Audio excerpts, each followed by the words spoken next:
The night stretched endlessly, the road ahead swallowed by shadows, and only the soft hum of the car filled the silence. Amelia sat quietly in the passenger seat, one hand resting protectively on her round belly. 8 months pregnant, exhausted, and filled with unease, she felt something shifting between her and her husband, Daniel. His cold eyes stayed locked on the road, his lips pressed in a hard line.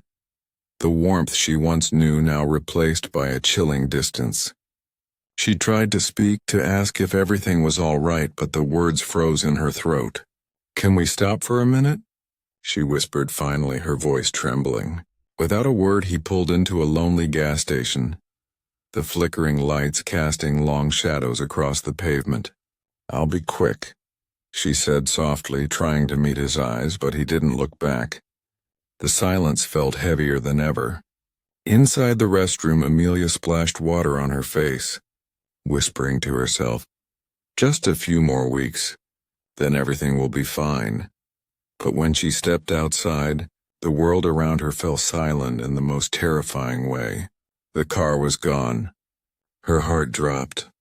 She turned in every direction, her breath quickening, hoping it was a cruel joke. Then her phone buzzed, a message from Daniel. "I'm sorry. You'll be fine on your own." The screen blurred as tears filled her eyes. Her legs trembled, her mind refusing to accept it. He had left her, alone, frightened, and 8 months pregnant in the middle of nowhere. For a long moment, Amelia stood frozen, unable to breathe as the truth sank in. The sound of the wind seemed louder, the flickering gas station light casting eerie shapes on the ground. Her trembling hands gripped her phone again, calling him over and over, but every attempt went straight to voicemail. "Please, Daniel.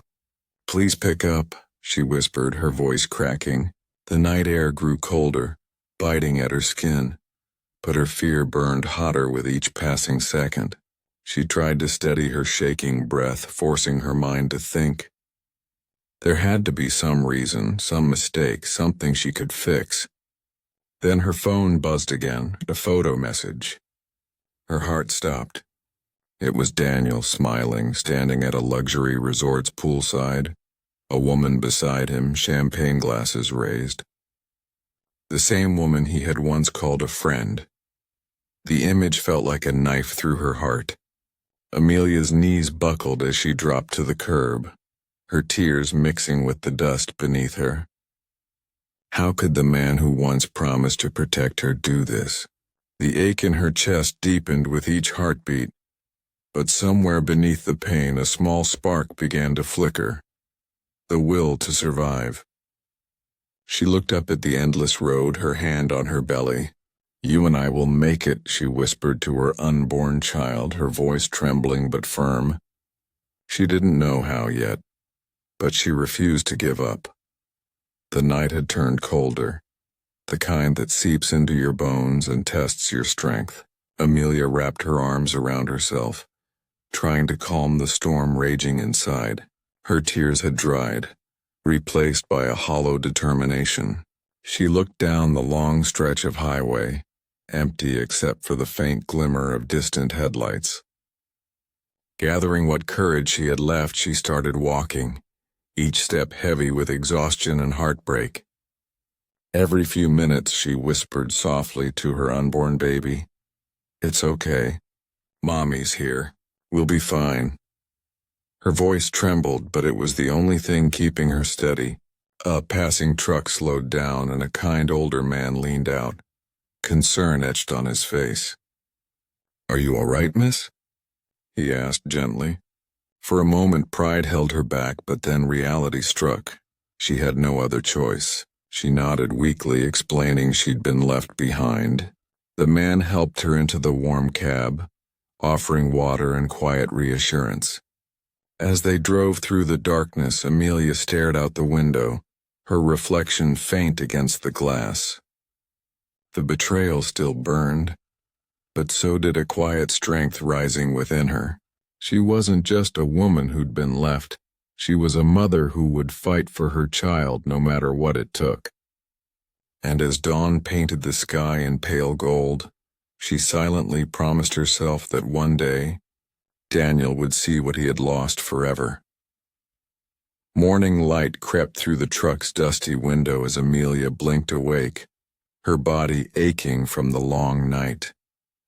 The kind driver, Mr. Harris, had brought her to a small town miles away, where he offered her a few bills and a word of advice. Don't let one cruel choice define your life. His words echoed in her mind as she sat on a worn bench outside a diner, clutching her stomach. She had nowhere to go, no money, and no one left to call, but she still had something Daniel could never take, her will to rise again. A waitress noticed her sitting there, pale and tired, and approached softly. "Honey, you look like you've been through a storm," she said, offering her warm tea and a kind smile. That small act of kindness shattered the wall inside Amelia. She broke down, quietly sharing her story. The woman listened, eyes glistening, then placed a gentle hand over Amelia's. "You're stronger than you think," she said. "Don't give him the power to break you." For the first time since that awful night, Amelia felt something spark again. Hope. She found temporary work cleaning rooms at a nearby inn, saving every penny. Each day she grew a little steadier, her pain turning into quiet fuel. When she looked at her reflection, she no longer saw the woman who had been left behind.